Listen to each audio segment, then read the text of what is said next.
Poseban je dan danas u Našicama, državno natjecanje u mažoretkinja. Zaista je lijepo bilo svjedočiti i vidjeti koliko truda, energije, talenta upravo u izvođenje koreografije za mažoret ples.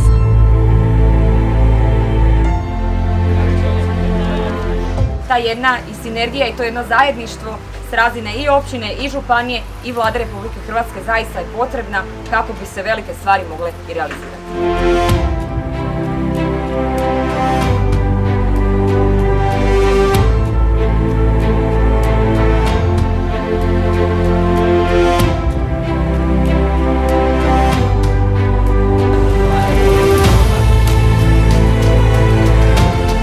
Gdje god dolazimo, obilazimo sva naša mjesta, sve naše općine, sve naše gradove i zaista možemo biti ponosni na ono što smo mi danas.